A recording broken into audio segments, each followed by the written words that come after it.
Dr. Herberto Edson Maia. Vamos trazer aqui, que eu acho que eu não estou nem com o Facebook aqui nessa minha toada, né? Deixa eu organizar. Sabe que é 1 minuto aqui, eu faço uma desorganização incrível. Tirar aqui o máximo e esperar, então, para a gente conversar com o Dr. Maia, que aí nós vamos falar sobre os seres humanos, na sua essência, né? Nessa manhã fria de sábado, meu Deus, né? Estamos já no dia 6 Bom de dia. julho. Bom dia, Dr. Maia. Tudo bom? Bom dia, Beatriz. Congelado? Tá friozinho, né? Bom, quando eu comecei aqui às 9 horas, estava 6 graus. E tu, à medida que tu falava, tu foi esquentando o Fui tempo. esquentando, fui deixando o tempo, agora já está 9. Agora eu e o senhor vai para 12 graus rapidinho. Tudo bom? Esperava cair neve e vou ter que me consolar. É isso aí. Então, doutor Maia, esse frio deixa a gente mais introspectiva, deixa a gente mais deprimida, ou isso é só coisa da minha cabeça? Não é isso, como se sabe, o frio tem um efeito em cada pessoa, né? Do jeito que ela é. Mas realmente a tendência é ficar mais em torno do aquecimento, de mais roupa, acender lareira, ficar mais agregado, né? O lado afetivo também aquece, né? Então a tendência é as pessoas ficarem mais próximas, né? É importante também o frio nesse sentido, né? Isso, bem assim, né? E o calor, viu que, como é que eu agora há pouco falei Califórnia e um outro estado lá, Nevada, nos Estados Unidos, eles estão esperando temperaturas horrendas, assim, infernais. Até 40 graus a mais do que o normal. Incêndios, né? Também. Baseado nisso, incêndios que são destruidores, né? Aí a lembrança nossa aqui do Pantanal, né? Que até a Marina Silva disse que 80% dos incêndios são em propriedades privadas, né? Não é nas reservas. Indicando que querem criar mais bois, né? Então a tendência é desmatar, né? Que loucura isso. Sabe que isso é tão insensato, não apenas pela pessoa que faz, como pelo fato de nós não termos sequer uma espécie de levante da própria sociedade, né? E marcando presença ali, dizendo, não, agora deu, tu quer isso, quer aquilo, é dono, é isso, é aquilo. Agora não, tá confiscado a tua área. Tá confiscado pelo bem da humanidade. Tu não sabe tratar, acabou, não pode ser mais tua. E outra coisa que eu vi também, que encontraram uma cartilha como fazer fogo na floresta, né? Para desmatar, para queimar, né? Uma cartilha com vários itens, aonde ensinava a conseguir queimar a floresta, né? Isso foi mais no norte, né? Uhum. Mas então tu vê que... É uma coisa assim meio psicopata mesmo para destruir, né? Não, eu acho assim que a nossa exploração do ambiente está cada vez maior, né? Então é por isso que eu já falei que nós somos a 6ª extinção do planeta, né? Porque tudo se transforma em poder econômico, dinheiro e exploração, né? Como é que dizem? É mais fácil acabar o mundo que acabar com a mais-valia, o capitalismo, né? Sim. Porque sempre há uma troca o tempo todo. Então, se eu não tenho nem noção, eu quero aqui agora. O objetivo é o presente. Esse é o presente que nos dá a condição de ter alguma coisa agora. Uma urgência, né, de eu ter o melhor possível de vida. Então, qual é a maneira? É aumentar a minha expertise e aumentar a minha capacidade de manipular no sentido de conseguir algo de valor para mim aqui e agora. Aliás, até eu estava vendo tu falar sobre os relacionamentos, né? Os relacionamentos hoje estão cada vez mais distantes de normas e linhas ético-morais no sentido de como ser. Se tu voltar para 10, para 100 anos atrás, menos até, o objetivo era esse, né? Estudar, casar, ter filhos, constituir uma família e a sociedade era assim. Se aposentar e morrer. E morrer. Hoje em dia, com a individualidade em crescente, cada vez mais eu posso estar fora de qualquer tipo de padrão e descobrir o meu padrão. Então, como os padrões são mais rígidos no passado, a tendência é, com essa liberdade de individualidade, de expressão cada vez maior, eu abrir padrões novos de comportamento, né? Então, hoje em dia, por exemplo, N casais dizendo assim, para que filhos se é muito caro e problemático? E a vida a dois, mesmo estando a dois em casal, com um filho, o índice de trabalho e a quantidade de esforço que eu vou ter que fazer me tira coisas essenciais da vida, como o prazer de viver, de viajar, de ter as coisas. Então, tu vê que todos os padrões estão sob júdice, quer dizer, há uma mutação na linha da sociedade fantástica. Outra coisa que eu até falando com um paciente meu que é da TI, né, da inteligência artificial, nós conversando, eu dizendo assim para ele, olha, eu li uma reportagem, é o ministro do CNSI, né, do governo, e ele disse assim, olha, o terceiro país do mundo hoje não é nem a China, nem os Estados Unidos. É a estrutura hacker que domina o mundo hoje. Aí ele me disse, Maia, agora tu levantou uma hipótese que eu vou te aprimorar. Tem uma entidade que tem até um nome, que são Hackers Unidos do Mundo. Sabe como é que eles fazem? Eles chegam para uma firma gigante, assim, tipo... Não vamos falar nas americanas, porque os hackers eram internos mesmo, né? Sim. Mas eles chegam e dizem assim, olha, tu tem este ponto nevrálgico e problemático. Eu estou te avisando. Aí eu, né, se tu me avisasse do perigo, eu ia dizer, Beatriz, que coisa boa tu me avisar do perigo, eu não vou por aí. Não, Maia, para aí. Custa um preço. Não veio me avisar só por uma amiga? Não, eu vim te avisar porque agora tu vai ter que me pagar. Então, esse é o hacker duplo positivo. Ele cobra para te dizer onde é que está o furo. E tem o hacker negativo, que esse sim, pega o teu furo, se tu não pagar, enquanto não pagar, eu te hackeio e te deixo sem condições. E aí, eu pago, e esse pagamento que a firma faz não é revelado, porque essa grande firma não pode revelar que foi hackeada e é vulnerável, porque aí baixa as ações. Então... Sim, entendi. É um grupo chantagista cybercriminoso. De um lado bom e outro esperto, e outro do mal mesmo.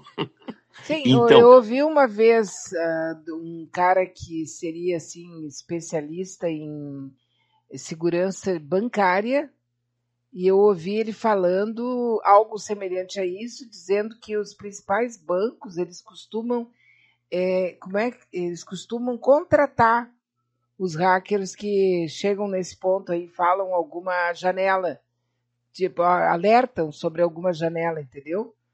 Isso, vão lá, alertam sobre a janela e daí os bancos costumam contratar esses hackers para justamente fazer uma segurança permanente, porque tem que ser full time, assim, não pode parar. Essa questão da segurança bancária, da segurança de internet, assim, né? Então, Beatriz, eu preciso ir para a faculdade hoje?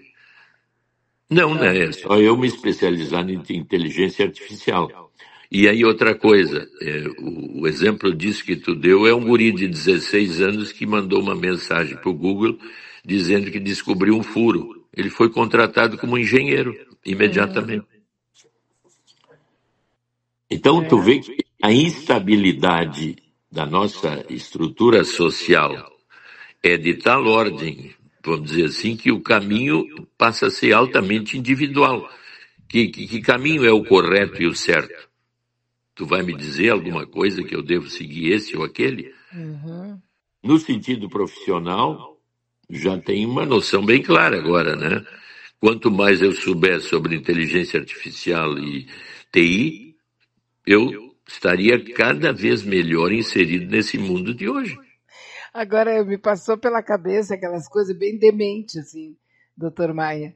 É tipo assim, ó, nós temos esse mundo onde eu, por exemplo, vou orbitar o tempo inteiro, porque é o meu mundo, é o único que eu realmente conheço. E mesmo assim não conheço direito, que é o mundo da matéria, que é o mundo das minhas reações, dos meus hormônios e tal. É o que eu tenho aqui, né? Do gasto. E eu acho que uma grande parcela de quem está nos ouvindo também, a gente tem que ter esse mundo aqui, né? O mundo da matéria. Pá, tô batendo na mesa, na mesa. Existe. Aí temos o mundo emocional, esse mundo até psiquiátrico, que também nos habita e habita a própria sociedade que a gente vive, que é um mundo à parte, né? Profundo, que a gente não conhece e tal, que também está aqui agora. Né? Nós temos esse mundo virtual, que é o mundo do hacker, o mundo da internet, esse mundo que existe dentro daquilo que a gente vive aqui. Eu lido com a internet dia e noite, se eu quiser. Mas eu lido só com a superfície dela. Sim. Eu não lido com o profundo da internet. E ele existe, ele está funcionando a 1000. E ainda existe o mundo espiritual. E ainda existe o mundo de outras dimensões, de outras, como é que chama? Outros planetas, né? Seriam os ETs e tal. Olha só, se não é para pirar a cabeça da gente, uma quantidade de mundos que interagem ao mesmo tempo aqui. Pois é, esse é o grande problema da visão cada vez mais sofisticada do universo que nos rodeia. Tu falou do corpo, tem o corpo físico, que é o mundo físico, depois tem o corpo psíquico, que é o mundo psíquico, e o corpo social, que é o terceiro ambiente que a gente vive. Aí eu vi também que tu estava falando da memória. A memória, aliás, a nossa memória parece que se diferenciou nesse nível de consciência que se tem hoje pela percepção do tempo. A maioria dos animais não tem percepção do tempo, memória. Então, o passado, o presente e o futuro, para eles, é no aqui e agora. Nós, com a diferenciação de percepção do tempo, nós temos noção de que há um passado, um presente e um futuro. Então, a gente tem que ser capaz de lidar com esses 3 tempos aí. E a memória, vamos dizer assim, do passado, que nos habita, é que gera a consciência do presente aqui e agora. Quer dizer, eu sou um ser que estou deslocado ou estou me deslocando num tempo e espaço. Isso é um nível de consciência em que eu consigo me dar conta de mim mesmo e me dar conta desse mundo externo. E à medida que eu faço isso, eu posso me deslocar nesse mundo e manipulá-lo, como a gente faz. Porque a maioria das outras espécies tem uma forma de ser que é fixa, dentro de uma linha assim de sobrevivência. Eu preciso me alimentar para sobreviver. E a minha consciência é do aqui e agora, da necessidade do momento. Sexo, de procriação, alimentação. E manter a espécie viva através disso. Nós, ao levantarmos essa nova visão, a gente tem uma perspectiva do tempo absolutamente nova. E aí então surge a sociedade, os costumes e toda uma série de coisas complexas que nos deixam, às vezes, como tu está dizendo, perplexo, né? Sim, e aí? Quase dá um bug assim na tua cabeça, né? Nós temos que viver com essa complexidade que aparece nos costumes que são mutantes, porque não tem parada aí, nós estamos sempre mudando e tu vê que aí os ideais esses, vamos dizer, de maravilha, utopia, de ser assim, de que deveria, isso é uma coisa assim que falha o tempo todo. Mas eu preciso de uma segurança. Então, olha, Beatriz, segue o meu caminho porque está dando certo comigo. Uhum. Não, mas não tem nada a ver contigo. Sim, mas o meu está dando certo, por que tu não me segue? Ah, é? Eu acho que eu vou te seguir, tu vai ser meu pastor a Sim, partir de agora. exatamente aí que eu queria chegar. Quer dizer, mesmo nas coisas mais modernas, do tipo hackers, por exemplo, nós vamos chegar ao espírito de grupo, porque as pessoas vão se agrupar. Olha só o que eu acabei de ler aqui, ó. Um Hum. português de 21 anos que usava codinomes é acusado de ser administrador-chefe do site Raid Forums, um dos maiores fóruns de hackers do mundo. A página, Perfeito. a página que vendia bilhões de dados de empresas foi retirada do ar, mas já faz um ano, tá? Segundo o Departamento de Justiça dos Estados Unidos e o FBI. Diogo Santos Coelho, olha o nome do cara, o Diogo Coelho, quer dizer, não tem, né? Um nomezinho bem português mesmo. Foi preso na Inglaterra e aguarda ser extraditado para os Estados Unidos, onde é acusado de conspiração, fraude de dispositivo de acesso e roubo de identidade. Quer dizer, eles vendiam bilhões de dados de empresas na internet. São os Exato. maiores hackers do planeta. Então é isso aí, quer dizer, até Então, a gente tem que dar tem que ficar bem amigo do Jefferson, né? é. Não, e sabe que a gente ri e tal, mas esses caras, e o Jefferson não exatamente um hacker, mas quando ele quer descobrir alguma coisa na internet, Ele, para ele é moleza, tu entende? Ele começa ali, ele vai lá naquele monte de números, sabe? Aquela página que são só números. sim. E ali, eu não sei como é que ele descobre o número que está ali, entendeu?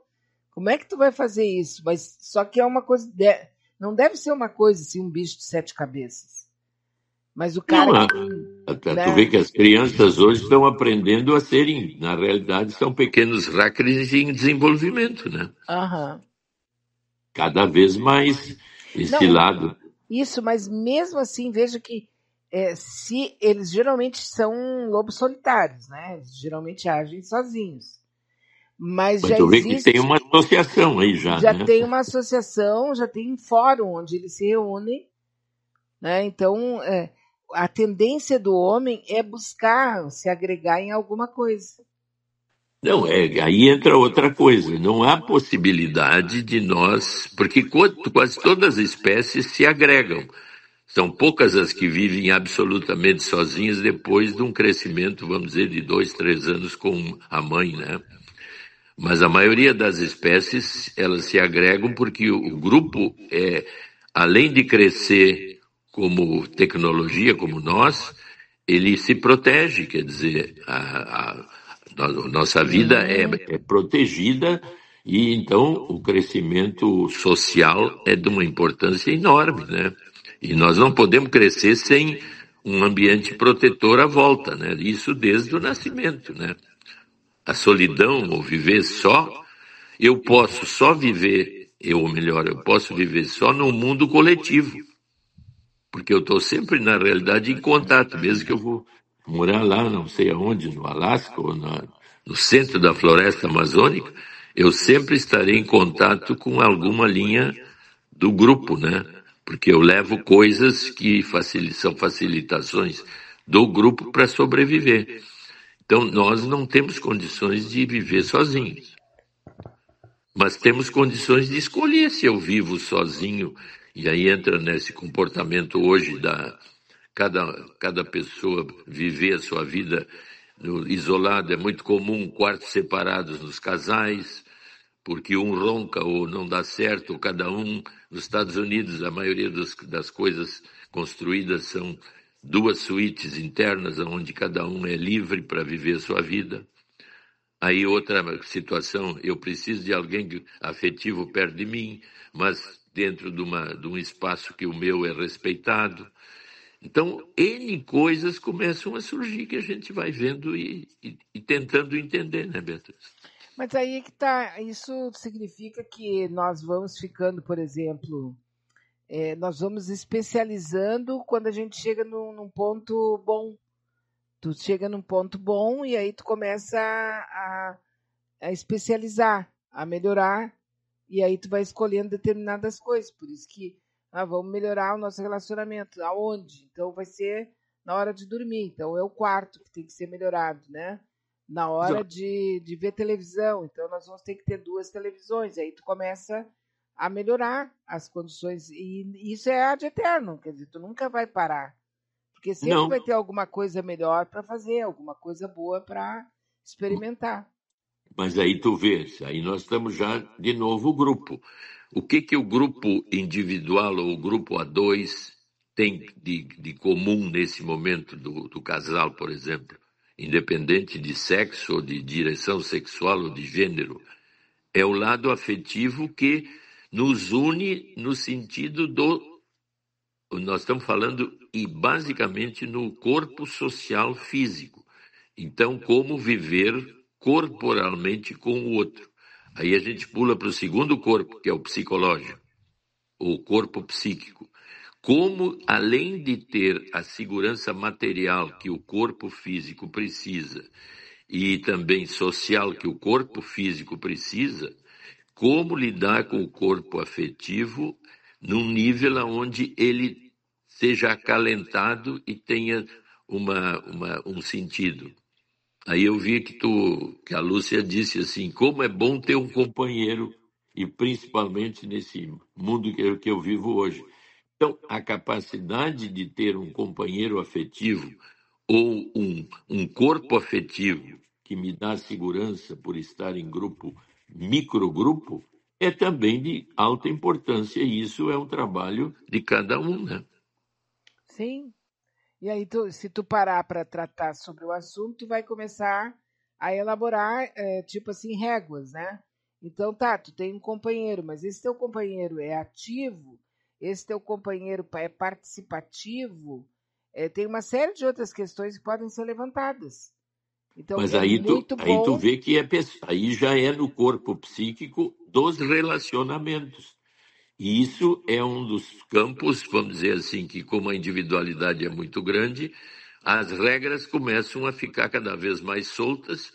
Então aí eu posso experimentar. Vou viver sozinho e me encontro no fim de semana com o meu corpo afetivo da outra pessoa, ou fico com ela aqui ou com ele aqui, vivendo uma separação assim, então tem a parte social da casa e o individual para cada um.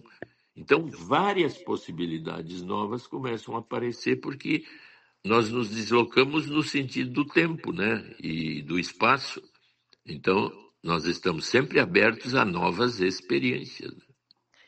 Então tá, doutor Maia, o senhor sabe, e os nossos amigos e amigas que estão agora nos acompanhando, que existe no Brasil um carro que é considerado o carro mais caro que nós temos aqui no país. O preço dele é de 50 milhões, um carro. Ainda não andei, Não, ainda não. Tá deixando aquela margem, né? estou deixando a marcha. Imagina o IPVA de um carro desse. É o Bugatti Chiron, ou Chiron. Hum, É o carro mais caro do Brasil. Vale bem mais do que La Ferrari, que eu nem sabia que existia, nenhum nem outro. Para mim tudo é Fusca, né? Mas olha sim, aqui, é assim, ó, o carro mais caro do mundo, o primeiro Bugatti Chiron ou Chiron do Brasil, com a importação intermediada pela Paito Motors, que é uma empresa especializada em carros de luxo. sim. É Bugatti e custa 50 milhões e está agora circulando pelo Brasil. Olha, e quem é o dono? Pois eles não dizem, né? Ah, não diz. É, para te ver como tem riquezas nesse mundo, né? Gente, o que que faz uma pessoa? E se alguém bater nesse carro, hein? Ah, bom, aí nós estamos especulando, né? Olha, mas o que que faz Jesus? Um carro de 50 milhões? Mas tu vê, Beatriz, isso indica que a nossa tecnologia de avanço tecnológico está em crescimento avançadíssimo, né? Até a gente estava falando, inclusive, que parece que os computadores mais velozes hoje, aí o Gerson é que sabe disso, seriam assim 400 bilhões de cálculos por segundo, mas quando chegar o computador quântico, aí ultrapassa, vai para o trilhão de cálculos, então tudo passa a ser possível.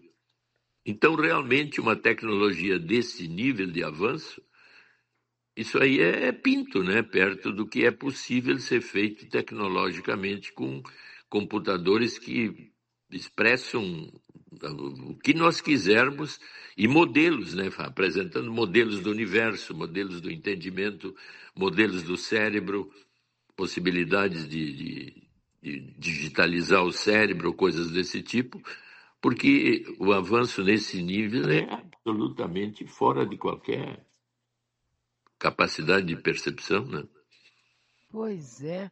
Agora, uma pessoa que tenha uma, uma riqueza assim extraordinária, ou ela vai ter uma possibilidade de entrar no mundo nosso, que eu não vou dizer que é melhor ou que é mais real, eu não vou passar por isso, tá? É um mundo nosso se ela se disfarçar e vier para cá, né? Porque nós, por exemplo, é muito difícil que a nossa humanidade tenha acesso a uma vida com um carro de 50 milhões, uma casa de 1 bilhão, sabe? Quer dizer, essas pessoas elas vivem quase num compartimento fora do nosso, né? Tem que ser um mundo à parte. Então, por isso que se diz, né, que essa linha, vamos dizer assim, utópica de dinheiro em quantidades absolutas dá acesso a quantidades absolutas de hipóteses prazerosas ligadas tanto à tecnologia como a experiências de todo tipo, né? Mas tu vê que tem o lado negativo desse rico, então, ser absolutamente distante do mais pobre, mas tecnologicamente essa riqueza, ao fazer um carro desses, indica que a tecnologia está avançando e que isso certamente com o tempo vai abrir campo para uma sociedade mais tecnológica e mais protegida. Tu vê, tecnologicamente a Holanda ficou protegida porque a tecnologia protegeu do oceano. E a massa de gente de níveis inferiores econômicos, graças a essas tecnologias e à riqueza, então, do país, dos investimentos, uma massa enorme de pessoas passou a ter proteção, né, do oceano e não vão Sim, morrer. Então, é sempre um jogo entre a riqueza excessiva e o progresso possível. Um dos progressos possíveis tecnológicos seriam as cidades domos, né? Que isso é uma tecnologia que já está sendo levantada e que tu pode pegar não digo uma cidade grande, mas vilas ou lugares onde eles estão protegidos do clima, tanto de invasões, só não estariam protegidos de terremotos, provavelmente, mas um domo gigantesco, com tecnologia avançada, que há estudos já disso, aquela cidade estaria como se estivesse na minha casa, no quarto, onde o clima é aquele que eu controlo. Isso é só a riqueza que vai gerar essa possibilidade, né? sim, Uma riqueza bem orientada, claro. Mas ela é um crescimento coletivo, quer dizer, a sabedoria coletiva aumenta a capacidade de proteção de toda a sociedade. Embora as desigualdades a gente sabe que existam hoje enormes, né? tá certo. Eu fui assistir, doutor Maia, o filme Divertidamente 2, né, que está sendo bastante famoso e tal. E eu Cinema. realmente, no cinema, fui assistir no cinema. Eu, assim, voltei frustrada. Eu achei meio chato o filme. Mas eu acho que por ser idosa, né? Não deve ser. Mas, assim, o que ficou bem claro para mim, muito claro, é que realmente todos nós, independente da idade, independente do meio ambiente ou meio intelectual, qualquer que seja, o que a gente mais deve temer é a ansiedade, né? Porque a Sim, ansiedade, ela é destruidora, avassaladora, ela realmente transforma qualquer pessoa. E eles ali, de uma certa maneira, eles procuram mostrar realmente o poder da ansiedade. E a gente fala muito sobre depressão, a gente fala muito sobre uma série de coisas e fala pouco sobre essa questão que talvez agora seja a nossa maior falha, que é a questão da ansiedade. Hoje nós estamos cada vez mais ansiosos. Até o fato de eu não ter gostado do filme, eu acho que tem um pouco disso, porque eu estava muito embalada com todo mundo dizendo que o filme era maravilhoso, que o filme era não sei o quê. Cheguei lá, um filme curto, não achei grande coisa realmente e saí de lá frustrada, né? Eu tenho a impressão que eu perdi o Dr. Maia. A impressão que eu tenho é essa, né? Diz que houve uma não, queda não. aqui. Ah, não. Voltei? Voltou. Não, tu saiu ansiosa Isso, não, mas eu acho que tem mais a ver com frustração realmente, sabe? em É relação ao que a filme. gente vai aumentando, porque tudo que vira modinha, que todo mundo diz que é bom, tu começa a aumentar, né, a tua expectativa. Aí tu chega ali, não tem muita coisa, sabe? Mas o que fica muito claro no filme é a questão da ansiedade. E hoje, por exemplo, tu com o TikTok, com o Reels e com outras coisas que a gente assiste sistematicamente na internet, aquilo ali é 1 minuto e meio, 2 minutos no máximo. Então, o que antes a gente levava 1 hora e meia para assistir, hoje tu assiste ali um resumo do resumo do resumo em 1 minuto e meio. Eu vou ver se vejo esse fim de semana, porque estão realmente falando bastante do filme. Depois eu vou ver se aí a gente discute com o Rogério. Mas a ansiedade, hoje em dia, é mais ou menos assim, até se diz que 40% da população vai ser vítima de depressão. Depressão e ansiedade estão assim, são irmãs gêmeas, né? Estão juntas, né? O tempo todo. A depressão aprofunda mais riscos, vamos dizer, ligados a sem sentido da vida e uma certa, vamos dizer assim, apatia e uma vontade de perder o contato com a existência como ela é, que então levaria a suicídio, né? Mas a ansiedade é mais nítida na busca de sentido existencial no momento de vida. Uma das ansiedades maiores, que até leva a diminuir os filhos, é aquilo que a gente falou. Por que ter filhos se o gasto e o sacrifício é muito grande? Ansiedades ligadas à mudança de costumes. Então, para que se juntar para ter filhos? Ansiedade econômica. Eu não tenho condições de ter o que eu gostaria. Uma série de coisas ligadas a ter as coisas. Ansiedades desse tipo. Ansiedade de chegar nesse ponto. Como ir, vamos dizer, tecnologicamente a um determinado lugar de vida. Como eu faço? Como é que eu me formo? Qual é o meu sentido de vida? Então, a ansiedade está baseada no existir.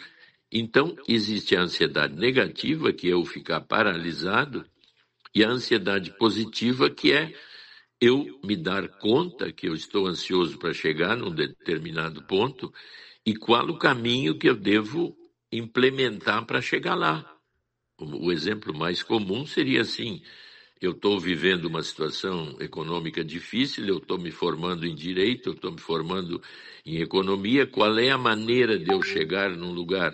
Eu cada vez me aprimorar mais e chegar a um emprego, ou um concurso, ou alguma coisa que me dê socialmente estabilidade na linha econômica. Então, essa é a ansiedade positiva que todos nós temos de buscar cada vez aprimorar mais as coisas. A ansiedade negativa é aquela que nos paralisa, que deixa eu me aproximando da depressão porque eu não consigo o que eu tenho como objetivo. Então, a ansiedade positiva é eu trabalhar para me encaminhar numa direção existencial que é o meu propósito. Mas a negativa é o contrário disso, né? Então, nós temos que ver como é que a sociedade nos facilita ou não a ansiedade e nos protege dela. Sim. Esse é um problema individual e coletivo ao mesmo tempo, né? Pois é, agora tu imagina tu ter um filho hoje, ou ter uma criança nascendo, ou até ainda muito criança, e saber, por exemplo, que ela vai ouvir os adultos falando sobre essa questão, por exemplo, que a gente falou há pouco dos hackers, né? Quer dizer, estudar para quê? Se tu tem que te especializar só em alguma coisa. Isso porque a faculdade. Porque a faculdade, quer dizer, que momento, né? Meio angustiante mesmo para ter, porque nós vivemos num mundo que não era o ideal, estava cheio de coisas horrorosas e tal, mas existia uma certa baliza, existia uma certa estrada para seguir. Agora a gente está num mundo sem estradas, né? Não, mas é que as estradas não desapareceram, elas dependem da minha capacidade de interagir com as possibilidades que o mundo apresenta hoje. Ele apresenta estradas novas. Então, as chamadas freeways do passado estão cheias de vicinais, quer dizer, eu posso sair da freeway e entro numa estradinha que não é asfaltada, e daqui a pouco eu vejo que eu ando muito melhor ali do que naquela freeway que me diziam que era o ideal. Então, as possibilidades estão sempre abertas desde que eu use a inteligência, então, pessoal e ligada à ansiedade, que nesse nível eu considero a ansiedade como uma espécie de lixo reciclável, aquilo que eu já falei contigo várias vezes. Uhum. Se eu uso a minha ansiedade como uma capacidade de reciclar o lixo, eu consigo o metano. O metano é o gás da luz. Quer dizer, se eu sou inteligente, capaz de entender como esse mundo funciona, e se eu precisar então de auxílio, vou ter, hipoteticamente, através de uma terapia ou de um conselho de um amigo ou da minha própria visão crítica do mundo, eu sempre sou capaz de usar minha energia para abrir um caminho. Este caminho é altamente pessoal e cada um de nós tem que, né? Hoje em dia, um dos grandes problemas do mundo nas carências, qual é? Os imigrantes.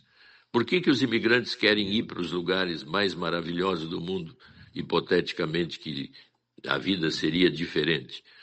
Que é um dos grandes problemas, porque, né, a gente está vendo, hipoteticamente, as políticas contra imigrantes, porque são massas enormes de pessoas que querem e invejam o que nós temos e começam a vir porque querem participar. E aí? Então, há aberturas constantes e problemas constantes devido às aberturas. E isso é uma inteligência, vamos dizer assim, pragmática que todos nós deveríamos ter e aumentar a cada momento. Mas tu sabe que isso é complexo também, né? Sim, sim, sim, sim.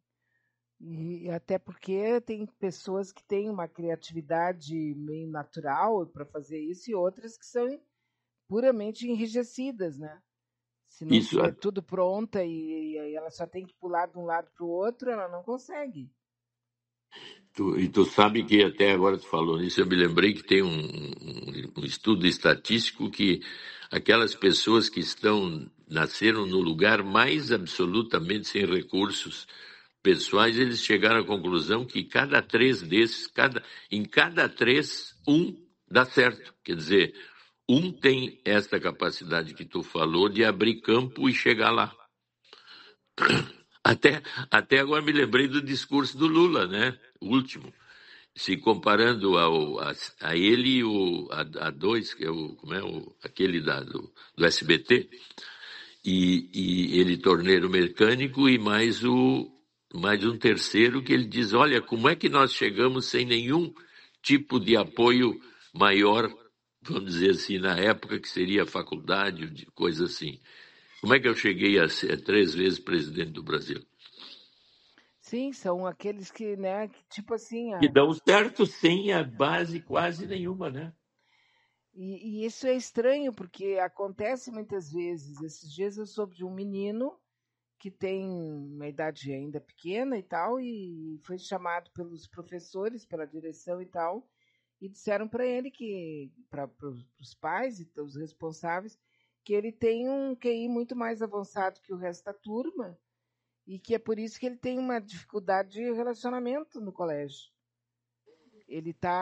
Tipo assim, ele é muito mais adulto do que os meninos da idade dele, do que as crianças da idade dele. E tu sabe que tem meninos que crescem assim que, pelo menos nos Estados Unidos, eles imediatamente são levados adiante. Quer dizer, não ficam naquela turma. Exatamente porque isso gera um conflito que pode empanar o crescimento dele. Então, a avaliação de intelecto e de capacidades intelectuais, eu posso passar do terceiro ano do primário para o segundo grau, ou até entrar na faculdade em níveis, mas tem vários casos desse tipo em Mas que aqui no Brasil não tem nada disso. não, isso são as possibilidades que cada ambiente descortina, mas quer dizer, se tu te dá conta disso, vamos dizer, no SOI de uma escola ou coisa parecida, uma psicóloga lá podia dizer, olha, ele é um ser avançado, ele é um savant, não é autista, é um savant. O autista savant, que a gente chama, é aquele que tem a capacidade muito superior ao grupo que ele está naquele momento pela idade, né? Então, isso também faz parte daquelas pessoas que são as cuidadoras maiores, quer dizer, os que são os administradores, de perceber que existe esse tipo de possibilidade, né? Agora, tu vê quanta gente pode se perder no meio do caminho, né? Mas Exatamente porque não tem nada disso, nem mesmo cogitado, assim, né? Quando se fala, é uma professora que fala e as outras, não, deixa assim, não vamos fazer isso agora. E não tem essa perspectiva, né? É uma pena, realmente é uma lástima, né? é que nesse nível aí tu vê que acontecem N coisas, né? Então, como é que diz um paciente meu? Maia, tudo é questão de propina. Uns são mais ambiciosos, outros menos. Mas dentro da política depende do quanto eu ganho para fazer isso no poder que eu consegui naquele momento. Então, essa vulnerabilidade é que empana ou deixa difícil que as correntes, vamos dizer assim, econômicas e de facilitação funcionem bem, porque daqui a pouco eu estou numa posição que eu tranco um caminho desses, né? E então nós progredimos de acordo, porque tu vê, é aquilo que eu já falei contigo. Nosso crescimento econômico e tecnológico está muito superior ao nosso crescimento psicológico de estabilidade, vamos dizer, de humanidade com o outro ou valorar o outro como eu me valorizo. Então, esse crescimento econômico tão grande pode me encher de riqueza e eu ficar preso nessa riqueza sem dividi-la de alguma forma, porque por que eu vou dividir com os outros? Eu sou mais egoísta, eu fiz isso para conseguir, eu isso, eu aquilo, eu, eu consegui tirar 25 bilhões das americanas e agora eu até vi a Polícia Federal descobriu, junto com o roubo nas americanas, um romance tórrido de traição, né? Que esse eu acho que não vem à tona. Mas quem é os grandes românticos ladrões lá em cima, né? Então, é essa capacidade Ai, de não, mas perceber. tem um romance, meu Deus, eu quero saber. E isso, vê se tu descobre, porque eu fiquei curioso. A Polícia Federal descobriu um tórrido romance, vamos dizer assim, de traição dentro do grande roubo. Hum. Então tu vê que quando eu estou assim nesse nível, eu esqueço completamente os outros e só quero o prazer maior meu, né? Que é o egoísmo básico, aquele que eu chamo que cada um de nós tem um núcleo onipotente. Eu sou melhor que tu, Beatriz. Eu tenho ciúmes, eu tenho inveja, eu sou notório saber, eu sou odioso. Se eu te odiar, eu dou um jeito de te passar para trás. E sou cobiçoso e egoísta. Esse é o núcleo básico nosso. Vamos civilizá-lo? Ah, é? Que bonito. Como? Ah, olha, Maia, deveríamos dar, todos saber que todos são iguais. Ah, é? Dá poder para o teu amigo e dá condições dele ganhar uma fatia maior do bolo. E será que ele não vai pegar a metade? É aquela história de dividir o pão, né? Quando tu tá na mesa ali, tem todo mundo e tu tem que dividir em fatias um mesmo pão. Geralmente o mais poderoso acaba ganhando o bico e mais uma parte generosa e os outros ficam com o restinho. Então, esse núcleo básico nosso é o nosso egoísmo central, nossa onipotência central. Eu sou notório saber. Quem é essa pessoa aí que vem falar essas coisinhas aí que eu não sei? Não deve ser grande coisa. Então, nós vivemos um mundo ansioso, cheio de ansiedade e de busca de sucesso e de caminhos novos para que a minha ansiedade se resolva. Mas Aqui eu, um amigo está dizendo assim, doutor Maia, eu vejo isso com a última mulher com quem me relacionei. Era uma pessoa que eu admirava, gostava dela, conhecida da família, uma pessoa bem resolvida, achava inclusive que seria a mulher que faria de mim um homem melhor, centrado e objetivo. Tenho bons argumentos para tudo, mas sou muito dispersivo. Doutor Maia, de perto a mulher é um caos. Ela é apenas uma fachada. Eu mergulhei por amor e até kkk por interesse. Queria melhorar o meu jeito de ser com uma pessoa tão maravilhosa. Mas ela é simplesmente o caos em pessoa. Estou tão decepcionado e não consigo mais fazer quase nada com ela e não sei como terminar. então, tu vê, nós falamos isso várias vezes já, né? Quer dizer, tem o amor romântico, que a base desse amor romântico é o sexo, a atração física e a vivência intensa de romance, de amor, que parece assim que eu encontrei minha alma gêmea. O grande problema desse tipo de relacionamento é que, estatisticamente, a gente sabe que dura de 3 meses a 3 anos ou 4.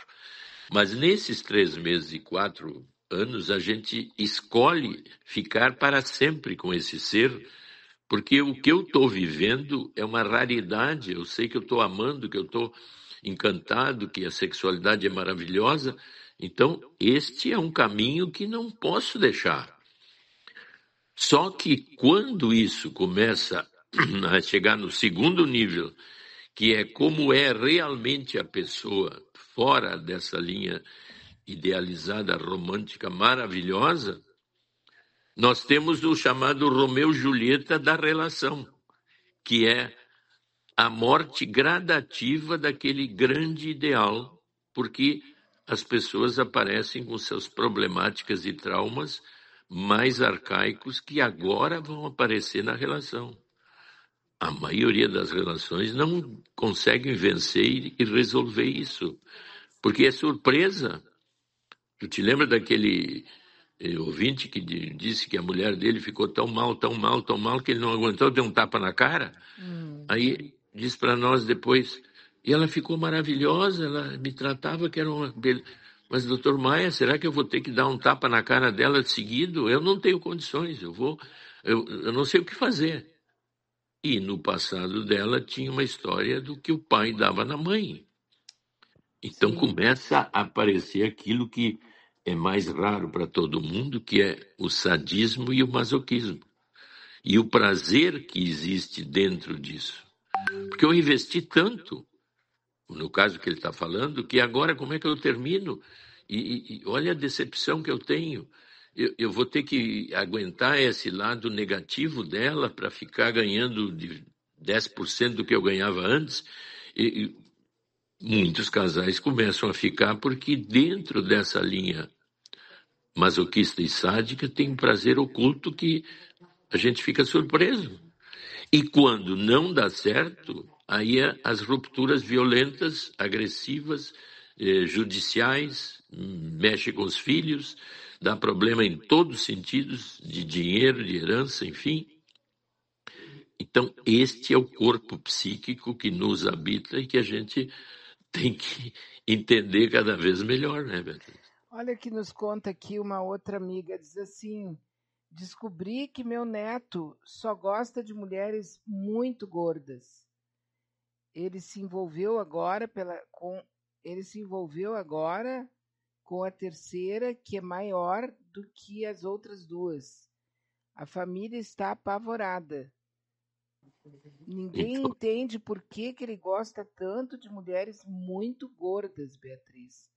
E eu também agora descobri que eu tenho preconceito. Estou muito triste comigo e não sei muito nem como falar com ele. Ele tem vindo mais vezes na minha casa porque a família está rejeitando os dois. Não sei como lidar, doutor Maia. pois é, aí isso são casos, vamos dizer assim, que estão funcionando bem, né? Não dá para dizer assim, não, vá para terapia, menino, porque tu gosta de mulher gorda. É, Eu acho que o trauma é mais arcaico e problemático, porque parece que alguma carência maior existe ou existiu, e eu agora busco a fartura. E é interessante que os traumas, vamos dizer, ligados a isso, se materializam das formas mais estrambóticas possíveis, né? Que choca todo mundo. Por que uma mulher gorda me atrai absolutamente sexualmente e afetivamente? A origem disso provavelmente está em alguma coisa mais ligada ao passado. Mas eu estou de acordo com ela que ela deve evitar o preconceito, porque isso funciona que nem um transgênero, uma ligação, que a sexualidade é diferente. Então, se ele está se sentindo bem com a mulher mais gorda e a coisa está funcionando, eu tenho que lidar com o meu preconceito quanto a isso. Porque eu não posso querer que isso não aconteça com ele, porque eu acho que não está correto, na minha visão. pois é, mas agora vamos combinar aqui, né? É bacana o fato dela trazer aqui esse tema e tirar da história dela apenas e trazer para fora, porque deve ser algo bastante comum acontecer, a família de alguma maneira se chocar com uma escolha de um neto, de um primo, de um irmão, que não vai pelos padrões da Rede Globo de beleza, entende? Quer dizer, não Então, é uma menininha que pode participar de um Miss Brasil, de um Miss Simpatia, e aí então ela tem alguma coisa. Olha, eu fico chocada com isso, sabia? mas tu vê, então fecha de novo com o que a gente estava falando antes. Se os projetos de individualização ou de individualidade maior numa sociedade como a nossa se abrem, as minhas escolhas são de acordo com a minha formação básica e familiar. Então, se isso são traumas ou problemáticas minhas, eu posso, na minha vivência de vida, expressar da forma hora que eu posso. No caso, eu gosto de mulheres gordas e isso é uma forma de expressão minha que me dá prazer. Hum, Nos modelos mais arcaicos, eu não poderia fazer isso, ou iria para um. Eu até poderia ser internado, porque isso é uma doença mental. No nosso nível hoje, as escolhas, se não fazem mal para ninguém, no sentido de faz mal para o preconceito, para a diretividade que deveria ser magrinha, deveria ser isso, deveria ser aquilo. Mas numa sociedade onde o individualismo aumenta e as escolhas são abertas, eu tenho que lidar com o meu preconceito em relação ao que começa a aparecer, como nesse caso específico. Essa avó, eu não sei se ela é vó, vó, vó. essa avó deveria entender ela mesma. Eu vi que ela tem uma autocompreensão aumentada. Eu estou chateada com o meu preconceito. Se o meu Isso. neto está se sentindo bem com ela, eu vou tratá-los bem porque eles estão me procurando e precisam de alguém e de um apoio. Eu vou dar o que eu puder e deixar ele escolher e evoluir com ela. Pode ser que não dê certo ou que ele mude, Não, mas é Mas que eu não vou. essa reação de manada, que geralmente a gente vê nesses casos assim, ela chega a ser meio delirante, né? Quer dizer, desde quando uma pessoa pode ser administrar a relação de alguém que é do teu afeto, de acordo com o teu padrão de beleza? Isso eu acho que é desamor, sabia? Mas aí tu fechou de novo com o que eu disse. É o narcisismo, é a visão que eu tenho do mundo é essa, e essa é a correta, Beatriz. Se tu não encaixar nela, é porque tu tá errada. Quer dizer, esse é o padrão da sociedade que tem métodos bem claros de como eu devo ser. Por que os transgêneros estão sendo aceitos agora cada vez mais? E ainda há brigas incríveis. Orgulho gay, quer dizer, orgulhar de quê? Quer dizer, o preconceito continua existindo, mas Uhum. cada vez mais eu posso me expressar de uma forma em que a sociedade aberta me dá essas condições. Mas os choques preconceituosos estão aparecendo o tempo todo. Agora, tu viu lá nos Estados Unidos, se não me engano, três diplomatas, os filhos são negros, são países de origem negra, foram presos, ou não sei, fizeram não sei o quê, e Foi aqui vieram no filhos de Brasil. diplomatas do país, dos Estados Aqui Unidos. foi aqui no Brasil a ação da Ah, foi polícia, aqui? foi a ação da Polícia Militar do Rio de Janeiro. Os rapazes saíram de um show, de um aniversário, acho que foi aniversário, na casa de um amigo e iam para a casa do outro, né? O dois de países africanos e um canadense. 3 embaixadores e 3 filhos. Uma é embaixatriz. E aí eles foram parados pela polícia militar e foram assim, e tá tudo gravado nos vídeos, porque é a Zona Sul, né? Não tem uma área que não tenha uma câmera gravando. E já foi, inclusive, os soldados já foram recolhidos. É claro, porque eram filhos de embaixadores, né? Então o Itamaraty entrou e um deles chegou a ficar meio machucado. Foi uma coisa assim de uma estupidez, por quê? Porque um era branco, que era o canadense, e os outros dois eram negros, e eles já pegaram e arrocharam, né? Como costumam dizer. E aconteceu lá no Rio de Janeiro. Então, quer dizer, cada vez mais nós estamos tentando diminuir os preconceitos. Até a câmera essa individual no peito de um policial daria condições de proteger os dois lados, né? Mas sempre há polêmicas. E então a sociedade aberta está sempre com problemas, porque ao se abrir, fecha ou entra em contato com os preconceitos e os problemas de direção que deveriam ser, que são já meio ultrapassados. Mas que Sim, em cada um de nós, os preconceitos estão instalados de uma forma altamente pessoal. Então, essa avó se deu conta do preconceito com a gordura da namorada do neto. E isso vem da família. E é um sim. preconceito. É Mas meio cultural, né? Meio com a questão da não, cultura. é bem o que tu disse antes. Quando eu olho aquele casal, ele magrinho e ela gorda, me dá uma ansiedade. Olha aí, ó, ansiedade. O que eu faço? Eu não consigo olhar direito. Eu olho para ela assim, pô, a moça tem 160 quilos e ele 70. Há um Uhum. choque visual preconceituoso na realidade, porque eu fui criado dentro de um caminho Agora, e eu tenho que saltar fora dessa.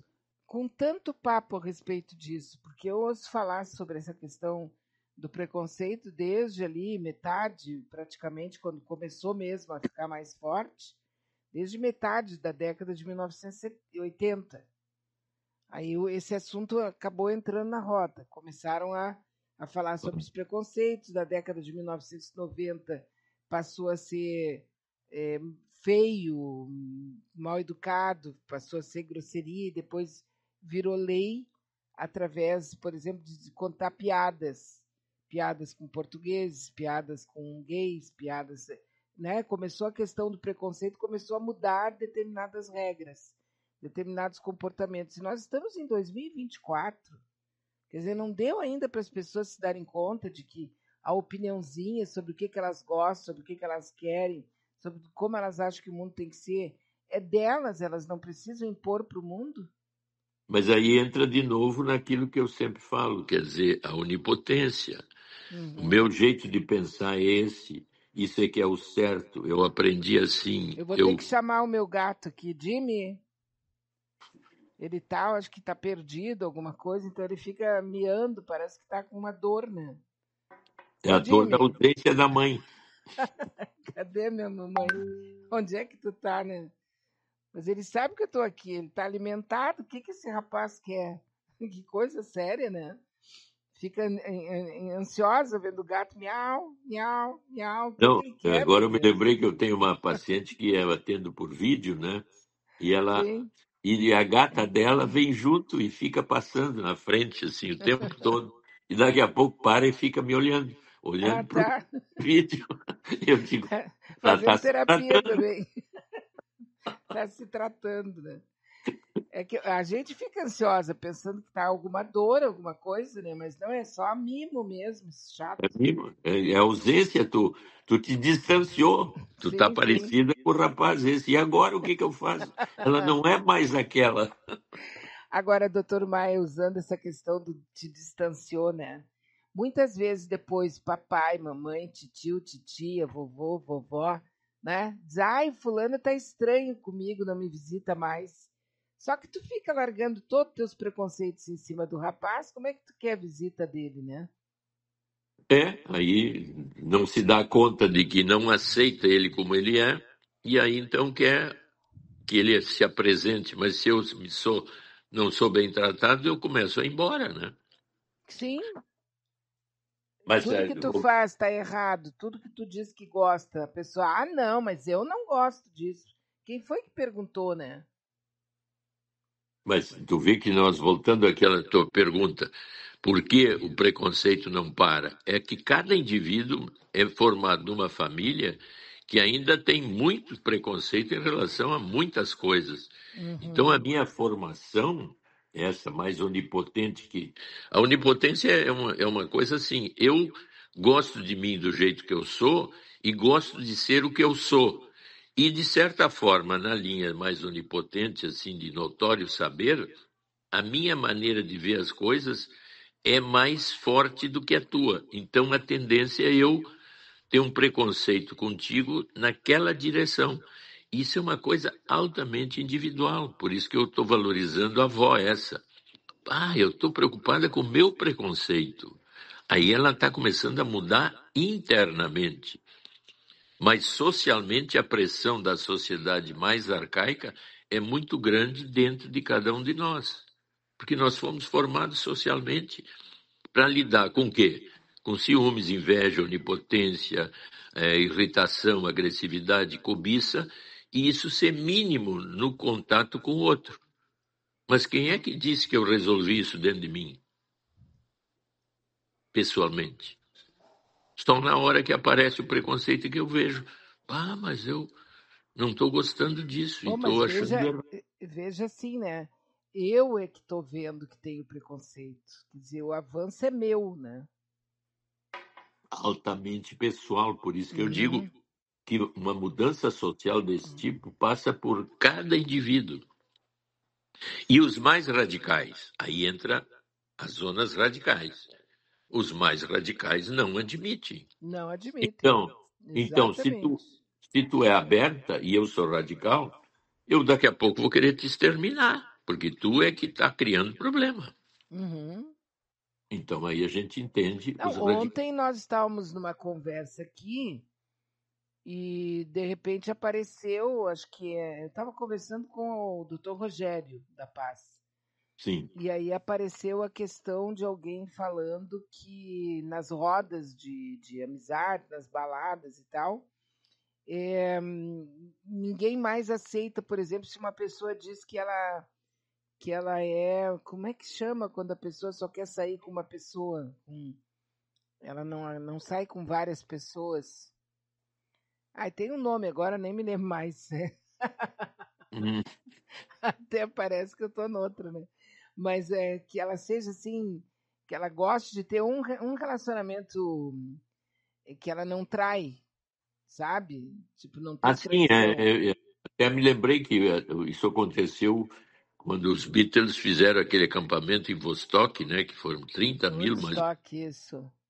e aí então daqui a pouco um se apaixona pelo outro e a traição, essa de todos serem de todos, desaparece, porque há uma certa visão de que eu te amo, tu me ama, ou eu te desejo, tu me deseja, os outros perdem valor.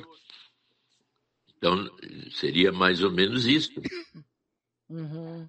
Eu tenho fidelidade àquela pessoa que eu sou íntima. E eu, então, não gosto dessa história de grupos abertos. Seria isso?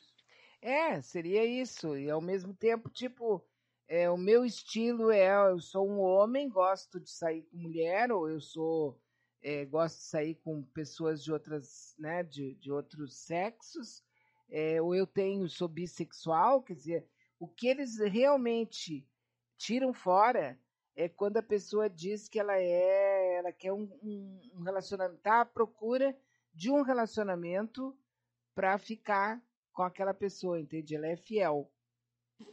Ah, sim.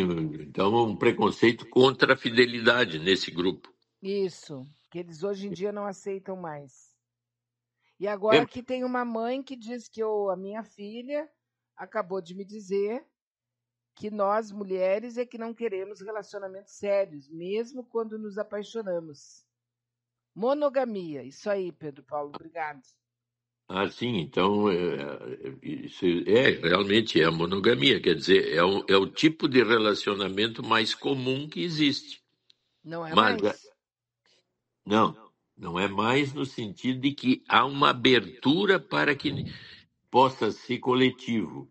Então, trisal, quadrisal, vários tipos de relacionamentos sem compromisso, que é um retorno àquela época do passado, que, como é que era? A Revolução Sexual na França, Sim. 68, era proibido proibir, significa todo mundo pode ficar com todo mundo. Mas a história essa do casal monogâmico depende do impacto afetivo da relação. Ela nunca vai deixar de existir. Mas esse grupo pode ser, aí de novo, é um grupo que tem um avanço preconceituoso. Por que que eu não posso ser monogâmico? Ah, não, nosso grupo é poligâmico. Se tu não quiser entrar, não entra. Bom, aí é uma questão de grupo, né? Isso, só que daí na nossa sociedade ocidental, né, de um modo geral, né, é monogâmico até a segunda página. Então está Porque mudando todo mundo porque a abertura. sabe, não, mas todo mundo sabe que a coisa mais normal de existência na nossa sociedade, não estou dizendo que são todos os homens, mas o normal é o homem se sentir, e a própria sociedade, de uma certa maneira, aceita, de que ele está ali com aquela monogamia, a esposa, a família, papai, titia, o cachorro, papagaio, tudo certinho, família, mas ele tem a namorada lá fora. Ou tem várias namoradas lá fora. Ele pula a cerca. E isso sempre foi, a mulher não, entendeu? E hoje em dia, esse aí é que eu acho que é o grande pulo do gato, que o que a mulher também fazia, agora já, entendeu? Quer dizer, está tudo muito mais claro, muito mais aberto. E aí já não dá mais para manter aquela aparência que nós, da nossa geração, mantivemos, e que, obviamente, os nossos pais mais ainda, os nossos bisavós também, né? Aquela aparência daquela vidinha de monogamia que, na verdade, não era. Mas então isso é um comportamento de sociedade individualista aberta. Abrindo, né? Uhum. O individualismo cresce, então eu posso fazer experiências novas. Então tem pequenos grupos, tem os darks, os roqueiros, os que têm experiências sexuais abertas, uma sociedade que vai experienciando experiências cada vez mais. Mas volta e meia, e comumente acontecem, essas linhas, vamos dizer, de eu escolher alguém porque uma afinidade afetiva que transcende o desejo sexual básico, que sendo eu desejo sexualmente, então o meu desejo é aberto. Eu não tenho fidelidade com ninguém. Eu vejo aquela pessoa e desejo ela sexualmente. Esse nível de abertura é muito, vamos dizer, prazeroso no sentido sexual. Mas daqui a pouco eu tenho uma relação também sexual com essa pessoa e parto para o segundo nível, onde é tão bom estar com ele que eu vou ficando então monogâmico, quer dizer, eu vou gostando cada vez mais de estar com aquela pessoa e aí daqui a pouco eu faço uma relação cada vez mais profunda. Aí nós entramos no segundo nível que aquele ouvinte falou.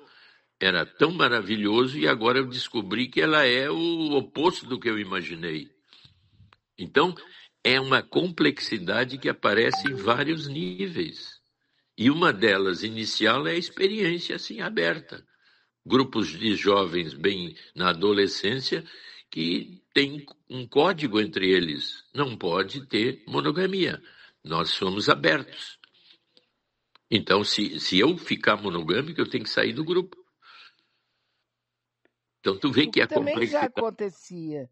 Eu me lembro que teve uma época que porque eu só trabalhei com homens, né? De um modo geral, toda a minha história sempre foi trabalhar com colegas homens em rádio. E a maioria, o pessoal do escritório ali tinha mais mulheres. O pessoal de departamentos, escritórios, tinha outras, mais mulheres. Mas no meu meio ali mesmo eram só homens. Então o que eu via era o seguinte: o cara estava se enturmando, saindo com todo mundo, e daqui a pouco ele arranjava uma namorada e ele desaparecia naquele período. E depois aparecia casado, aparecia com filhos. E alguns anos depois aparecia de novo na pista, separado, e eu vi muitos desses casos. Mas a técnica é mais ou menos a mesma. Tá no grupo, tá ali, tá experienciando, tá procurando, daqui a pouco acha um par e desaparece, vai ter uma vida monogâmica, separada, meio distante, e parece que isso não sai bem daquilo que era normal também lá no passado, né? Não, é que no passado, tu vê, aí o preconceito era tão forte que obrigava a ter uma relação assim, o casamento é eterno e para sempre. Eu posso ter amantes, mas escondidas, e as Uhum. mulheres eram presas e não podiam fazer isso. Hoje as mulheres estão identicamente funcionando como os homens, então elas têm liberdade aberta e sexual. E outra coisa que é difícil de entender é que o desejo sexual ou o desejo do outro na sexualidade ele é aberto dentro de cada um de nós. No nível da fantasia, se tu olhar para ti, o desejo aparece o tempo todo. Eu vejo uma pessoa bonita ou que tem uma atração que é interessante para mim, eu já imagino ali alguma coisa, mas nunca vou agir naquela direção. Uhum. Mas como o desejo é aberto internamente, dependendo das circunstâncias e do outro que dá uma empatia ali, começam a ver essas misturas de desejo e aí vai para a prática. Então a gente entende essas rupturas aí de traição, entre amigos, daqui a pouco tem um relacionamento aberto, fechado, entre aspas, né? Aberto com a mulher do melhor amigo e coisas assim. Esta parte é que é difícil de entender. Uhum. Mas ela é aberta e muda o tempo todo dentro de cada um. Agora, quando passa para a prática e tu age, que é a ação, aí tu tem um preço a pagar. Ou tu está num grupo que é monogâmico, ou tu está num grupo que não é monogâmico. Então, tu tem que obedecer o grupo enquanto tu estiver aceitando a norma. Mas afetivamente, individualmente, tu está nos dois grupos. Tanto agora do prazer aberto ou do monogâmico. Aquela menina do nosso grupo, eu tenho uma interação muito mais íntima com ela, eu gosto de estar conversando mais com ela, mas eu não estou mais gostando que ela tenha relações abertas assim, e daqui a pouco ela também tem a mesma empatia que eu. Aí começam as mudanças. Sim. São sempre assim. Então, isso acabou me lembrando daquele poema do Carlos Drummond de Andrade, o Quadrilha, né? João amava Teresa, que amava Raimundo, que amava Maria, que amava Joaquim, que amava Lili, que não amava ninguém. João foi para os Estados Unidos, Teresa para o convento, Raimundo morreu de desastre, Maria ficou para a titia, Joaquim suicidou-se e Lili casou com J. Pinto Fernandes, que não tinha entrado na história. Tu vê, o poeta é capaz de dizer o que é difícil a gente entender. É uma loucura, né?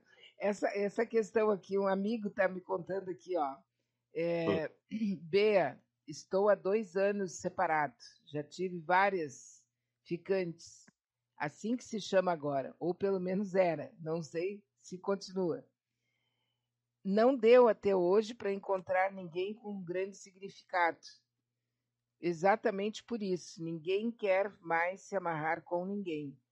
Eu estou gostando por enquanto, mas me sinto muito sozinho. Então, tu vê. Até agora, eu lembrei aquilo que a gente já falou, que o namoro está tendo status. Agora já tem 2 casos judiciais de que já estão querendo brigar por causa dos bens, porque só eram namorados. Tu vê que nem aquela vida estável, né? O relacionamento estável Sim. já agora passou para namoro. Então, daqui a pouco, o ficante também tem direito a brigar pelos bens. Não, tá meio complicado. Hoje já tem até um contrato de namorado.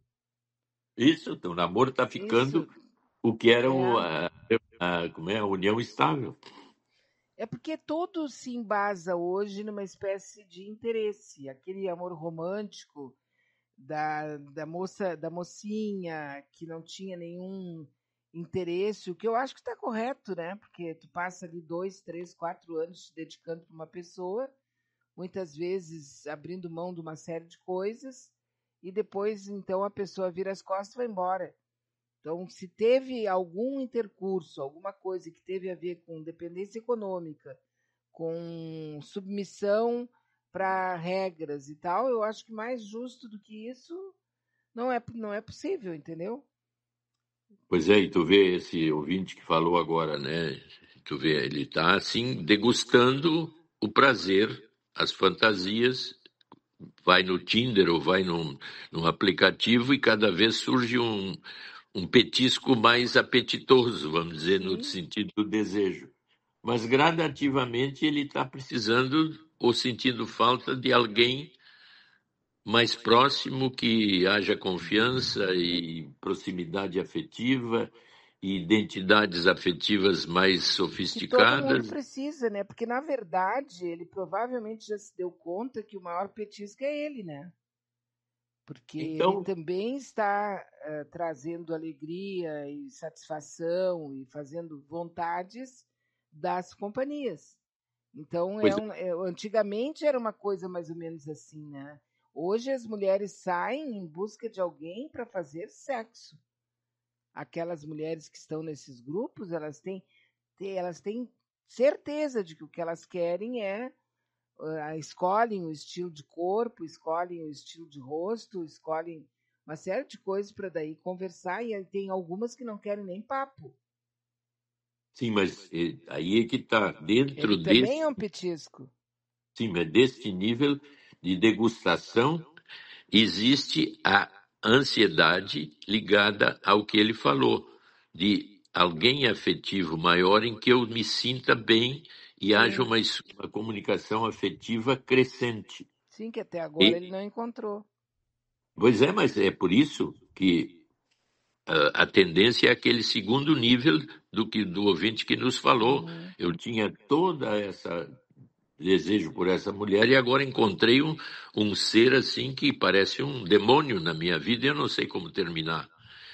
Então, é este caminho duplo que está sempre sendo dialético, quer dizer, É pior. prazer puro e ligação afetiva estável. Prazer puro, ligação afetiva estável. Todos estão vivendo mais ou menos isso. E se a gente termina aqui com a fala daquele desembargador no Paraná, que o desembargador lá no Paraná, ele fez uma fala onde ele disse, ele estava discutindo uma questão de assédio, e aí ele falou para advogado, para a pessoa que estava defendendo a tese do assédio, que já tinha sido dado a reparação, as coisas já tinham sido concluídas, e ele resolveu fazer uma fala fora do processo, e é manchete em praticamente todos os jornais, quando ele disse que hoje as mulheres é que vão fazer caça, que as mulheres é que vão fazer assédio contra os homens, porque o que menos se vê no mercado são homens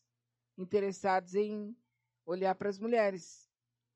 E agora, então, tem grupos aí de mulheres que estão questionando ele, a fala machista dele, uma fala misógina dele, né, dizendo que são as mulheres que fazem o assédio hoje e que os homens estão tão raros no mercado e que não estão interessados em mulheres e tal. Então, a gente chega exatamente nesse ponto.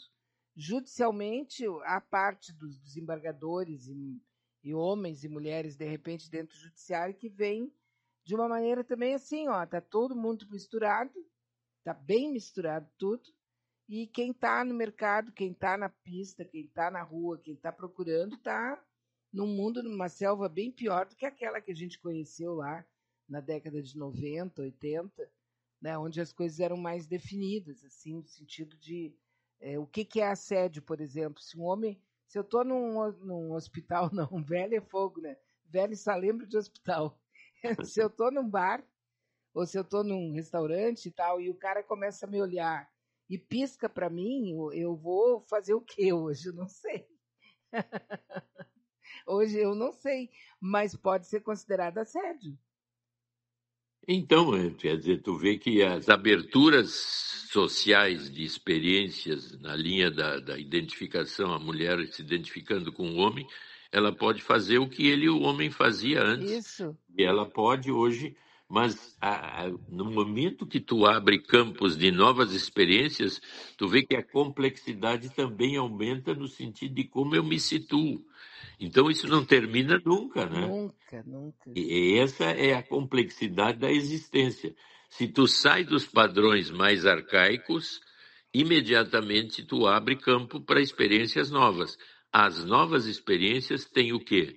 Linhas positivas e linhas negativas, como sempre. Então, a trama entre o que é certo e errado está sempre intrincada. E a cada momento eu tenho que fazer escolhas que dependem, então, da minha posição nesse momento mais individual. E a coletiva que abre campos maiores, mas que sempre tem o que é mais para o lado bom e é mais para o lado ruim, ou a mistura dos dois. Então, esse conceito é que tem que ter claro. Tudo tem um lado mais positivo aberto e mais negativo fechado. E então os relacionamentos vão estar sempre assim. Esse desembargador vai dizer isso que fere outras pessoas, as pessoas se rebelam contra isso e começa então o litígio aberto. E o que é certo? Na verdade, assim, ó, eu comentei bem mais cedo essa fala, né? E eu até pedi, porque eu rodei a fala aqui para os amigos e as amigas ouvirem, porque eu fiquei na dúvida. Eu ouvi, na verdade, eu sei que ele teve uma fala machista, porque ele disse que são as mulheres que estão fazendo assédio, que as mulheres é que estão procurando, que as mulheres é que estão caçando homem, porque não tem homem no mercado. Eu entendi como uma fala, além de machista, é uma fala também de crítica ao homem, que hoje tem pouco homem hétero no mercado, né, que já tem mais homossexual mesmo, e que também é uma questão contra os próprios homossexuais, entende? Quer dizer, o camarada, ele tem um pensamento da década de 60, 50. Mas é isso que dá, é a possibilidade aberta de se expressar, gerando polêmicas que ou são pesadas ou abrem novos campos de experiência. Então, quer dizer, o cara que é o desbravador é ao mesmo tempo um predador do costume. Isso na história a gente vê, né? Quer dizer, as grandes civilizações, a Inca, por exemplo, quando os espanhóis chegaram, predadores de uma civilização avançada, mas que gerou o que nós temos hoje, que então a predação dos Incas morreram, mataram quase todos por doenças, enfim, era uma coisa má, mas ao mesmo tempo que gerou toda a nossa civilização atual. Quer dizer que então o predador ou o agressor pode ser, num certo momento, uma abertura para novas condições. Isso é que é o grande problema, a capacidade de ver que a qualquer momento o que eu estou dizendo pode ser mal interpretado, mas ao ser mal interpretado pode abrir campo para uma discussão mais aberta e mais capaz de crescimentos outros que vão dar problema de novo logo ali. O tempo não Esse é o... para e a sociedade humana está em mutação permanente, né? Mas agora tu resumiu tudo. Tá bom, tô pronta para fazer manchete, então. Já Não, pode. exatamente. Onde há polêmica, possivelmente há novas aberturas. Isso mesmo, doutor Maia, obrigada. Tá certo. Bom final de semana. Até a próxima. Um abraço para Um todos. abraço. Então, eu conversei aqui neste sábado muito gelado, né? Conversei com o Dr. Herberto Edson Maia, que é psiquiatra, que é psicanalista e que sempre aos sábados abre um espaço na sua agenda para a gente conversar aqui sem pauta, conversar livremente sobre esse ser esquisito chamado Homo sapiens. Uma coisa que eu tenho uma certa dúvida, né? Eu tive um amigo que dizia que não existiam homens Homo sapiens, existe no máximo Homo expertos. É mais ou menos o que a gente pode se achar, né? Mas sabedoria nós não temos, né? Estamos sempre em mutação. Obrigado para todos, agradeço, obrigada.